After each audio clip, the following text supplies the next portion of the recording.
What a massive year in KFC SuperCoach. I hope your season ended with a grand final victory. For one last time, let's look at who was hot and who was cold in 2022. Lachie Neale has to be the number one player in the hot column for the season. He finished with the most points out of any player in KFC SuperCoach. 2,702. That was 33 ahead of Clayton Oliver. Played every game for the Brisbane Lions, averaged 122.8. And if you're trying to remember last year, he had a really down year, averaged only 99, and that means we got him at the start of the year for 543 grand. So to get a player averaging 122 for a price like that is just absolutely incredible. I don't know if we'll get a bargain like that in KFC SuperCoach again. He was the most popular player in the game in more than 120,000 teams, and there was a very good reason for that. Lachie Neale, congratulations on a SuperCoach season. 2022 was the year of the mid-pricer in KFC SuperCoach, and we had some fantastic picks in defence at the start of the year. If you nailed all of them, that set you up for a brilliant season. James Sicily right at the top of the tree for the Hawks, coming back after 1.5 years out with a knee injury. Started at 448,100, went on to average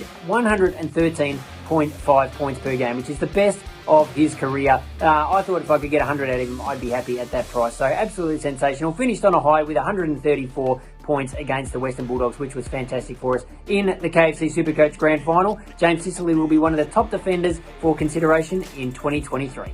And when it comes to the best bargain pick of the season, there were plenty of candidates here, but I don't think we can go past Will Brodie, considering he moved from Gold Coast to Fremantle basically as a salary dump. Doc has got him for nothing, and he became one of the top inside midfielders of the season. Finished top 10 in the AFL for clearances and contested possessions, which is just incredible. He started at just $224,300, which is just crazy. That's barely more than a rookie playing his first season, but he hit 567,000 in round 15. That's how well he was going. He tapered off a tiny bit towards the end of the year, but finished with a 133 in KFC SuperCoach Grand Final week. Finishes the fifth highest scoring forward of the season. Absolutely a keeper, and what a sensational pick, Will Brodie. Who was cold in 2022? This is never fun, but we have to nominate players who let us down, and Lachie Whitfield, I think, is number one just because he started in 80,000 teams. He was a really popular selection at the start of the year. We thought he was a bit of a bargain based on his scoring power, but he actually lost money, which is not what any of us thought would happen. Averaged 86.5 for the season. That's his lowest since 2016. Only 4 tons in 18 games. So obviously the Giants had a bit of a change of coach. He finished the year a little bit better. He'll be very cheap at the start of the next season. Will be tempting again, but I don't know if I can go there.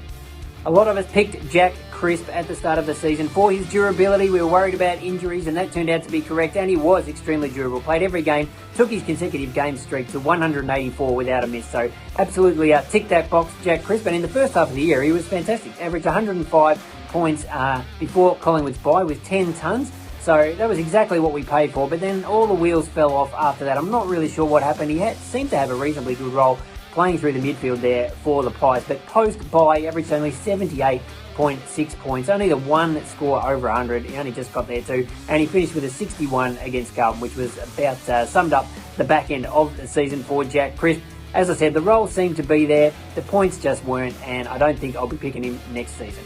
The last spot here was a little bit tricky, but I'm going with Matt Rowell just because he was one of the hottest picks at the start of the year. He had a fantastic preseason, and we all rushed to get him into our teams for round one, and that seemed like absolutely the right call when he smashed out a 157 versus the Eagles. But turned out that was his highest score of the year. When the prices first moved in KFC SuperCoach after round 3, he jumped up 57,000, which was fantastic, but he only added another 7 grand for the rest of the season. 7 tons for the year, but only 4 of them after round 3. Averaged 87.5. I mean, it was okay, it wasn't terrible, but wasn't the heights that we were hoping for at the start of the season. Certainly didn't become a midfield keeper as we were hoping. I'm not ruling out picking Matt Rowell again in the future in KFC SuperCoach, but probably need to give him a year or two to build his game and see if he's going to become that genuine uber primo we'd all love him to be.